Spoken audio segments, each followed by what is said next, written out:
North চব্বিশ পরগনার আগামী 6 তারিখ থেকে কাউন্সেলিং প্রক্রিয়া শুরু হবে, তার নোটিশ দিয়ে জানিয়ে দিল নর্থ চব্বিশ Pargana district primary school counselling. Counselling প্রক্রিয়া নিজের ডিস্ট্রিক্টে কারা চান্স পাচ্ছে 6 তারিখে একদম পুরো ডিটেলস দিয়ে দিচ্ছে।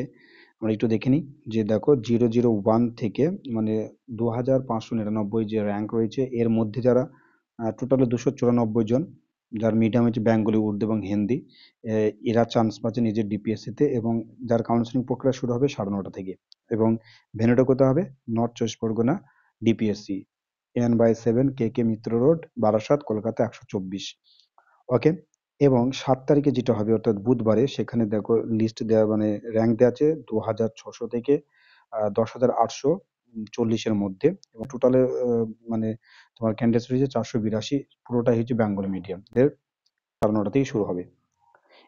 এই যে র্যাঙ্কগুলো দেখলাম 294 এবং 482, এবং যে র্যাঙ্ক রয়েছে এখানে, এরপরে যে সমস্ত ক্যান্ডিডেটস রয়েছে তাদের সবটাই হবে স্টেট কাউন্সিলিং। ওকে। এবং এখানে লিখে দিয়েছে দেখো যে ইনক্লুজড যে candidates of power state level counselling, এদের লিস্টটা কিন্তু ওখানে দেওয়া রয়েছে।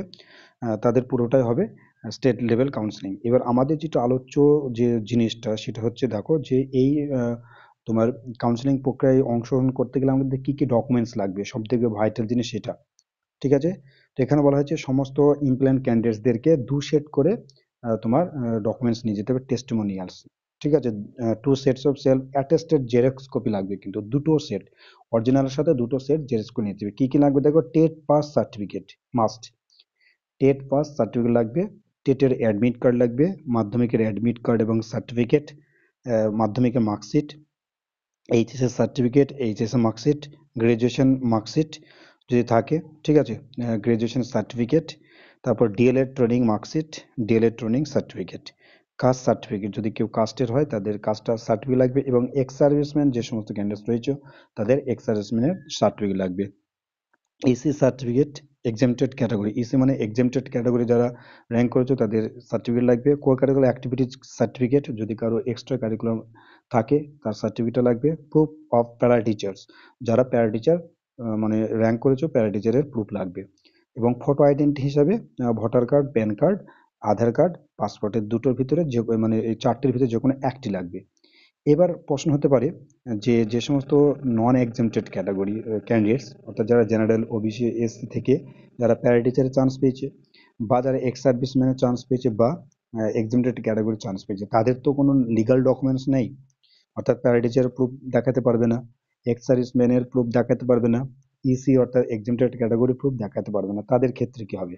তাদের ক্ষেত্রে মানে যারা কাউন্সিলিং এর কর্তারা থাকবেন তারা কিন্তু প্রথমে চাইবে লিস্ট অনুযায়ী, কিন্তু তোমাকে সেটা তাদেরকে সামনে বলতে হবে যে আমি প্যারা টিচার নয়, আমি এক্স সার্ভিসম্যান নয়, আমি এক্সেমটেড ক্যাটাগরি নয়, কিন্তু এখানে আমাকে র্যাঙ্ক দেওয়া হয়েছে। ঠিক আছে। অবশ্যই তারা পুরোটা দেখে নেবে লিস্টে, কিন্তু প্রথম অবস্থায় কিন্তু চাইবে।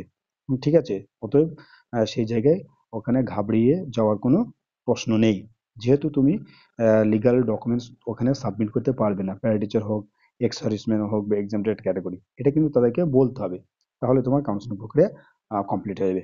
ওকে। এর সাথে আমরা তোমাদেরকে বলবো যে অন্যান্য ডিস্ট্রিক্টের যে কাউন্সিলিং প্রক্রিয়া কবে থেকে শুরু হবে, পুরোটাই 6 তারিখ থেকে শুরু হওয়ার সম্ভাবনা রয়েছে সমস্ত ডিস্ট্রিক্টে। তবে একটু তোমরা খোঁজ নিয়ে দেখবে, হ্যাঁ, আশেপাশে যারা রয়েছে, এবং আমাদের টেলিগ্রাম গ্রুপ, এবং অবশ্যই তোমরা ফলো করবে struggle for success Telegram group, এবং আমাদের চ্যানেলটিকে অবশ্যই তোমরা সাবস্ক্রাইব রাখবে, তাহলে তোমরা সমস্ত ইনফরমেশন এখান থেকে পেয়ে যাবে। ওকে। এবং এই যে কাউন্সিলিং প্রক্রিয়ার পর তোমাদের জয়েনিং লেটার লিখতে হবে, তো জয়েনিং লেটারটা কি হবে, কিভাবে লিখবে, তার ফরম্যাটটা আমাদের পরবর্তী ভিডিওতে তোমরা দেখে নিতে পারবে। অত বন্ধুরা অবশ্যই আমাদের চ্যানেলটিকে সাবস্ক্রাইব রাখবে, নোটিফিকেশন পাওয়ার জন্য বেল আইকনটা অবশ্যই অন করে রাখবে। ভালো থাকবে, সুস্থ থাকবে।